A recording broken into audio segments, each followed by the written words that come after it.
পাকিস্তানের বিপক্ষে সুপার 4 ম্যাচে নামার আগে টিম ইন্ডিয়ার একটি দুঃসংবাদ। হ্যাঁ বন্ধুরা, টিম ইন্ডিয়ার সেই অলরাউন্ডার বিশ্বকাপ জয়ী তিনি এবার চোট পেয়েছে।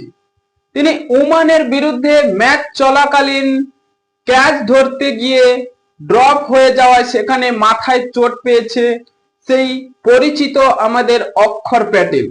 হ্যাঁ বন্ধুরা, এবার অক্ষর প্যাটেল কি পাকিস্তানের বিরুদ্ধে খেলার জন্য একেবারে নিশ্চিত নয়, কারণ তার চোট নাকি পুরোপুরি গুরুতর বলে জানিয়েছে।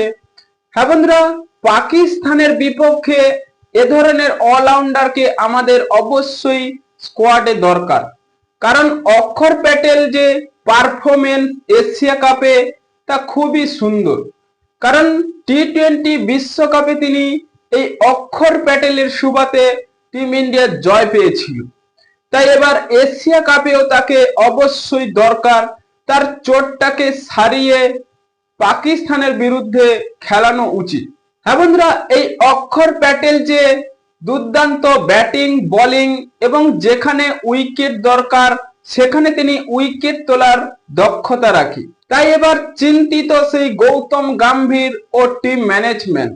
তাই অক্ষর প্যাটেল যদি পুরোপুরি ফিট না হয় তার বিকল্প হিসেবে কাকে খেলাবে।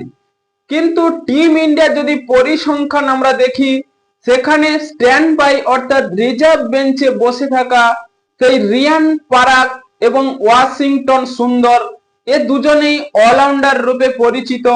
এরা হয়তো তার বিকল্প হিসেবে খেলতে পারে, কিন্তু তারা কি পারবে সেই অক্ষর প্যাটেলের অভাব পূরণ করতে? কারণ তার যে পারফরমেন্স খুবই দুর্দান্ত এশিয়া কাপ 2025-এ। হ্যাঁ বন্ধুরা, টিম ইন্ডিয়া পাকিস্তানের সেই স্পিন অ্যাটাকের থেকে যথেষ্ট শক্তিশালী, কারণ স্পিন অ্যাটাকে রয়েছে সেই কুলদীপ যাদব, বরুণ চক্রবর্তী এবং অক্ষর প্যাটেল। কিন্তু এবার অক্ষর প্যাটেল না থাকায় সেই এক্সট্রা চাপ নিতে হবে কুলদীপ যাদব ও বরুণ চক্রবর্তীর ওপর।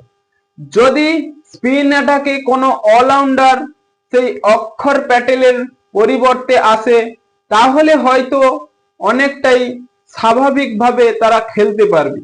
কিন্তু এখানে বড় সমস্যা যে স্পিন সহায়ক মাঠ এবার দুবাইয়ের মাটিতে। হ্যাঁ বন্ধুরা, আপনাদের কি মনে হয় অক্ষর প্যাটেলের পরিবর্তে কোনো অ্যাটাকিং এক ক্রিকেটারকে টিম ইন্ডিয়া স্কোয়াডে যুক্ত করবে? তাই এখনই আপনাদের মতামত কমেন্ট বক্সে লিখে জানিয়ে দিন এবং চ্যানেলটি সাবস্ক্রাইব করে আমাদের পাশেই থাকুন। ভিডিওটি শেষ পর্যন্ত দেখার জন্য আপনাকে অসংখ্য ধন্যবাদ।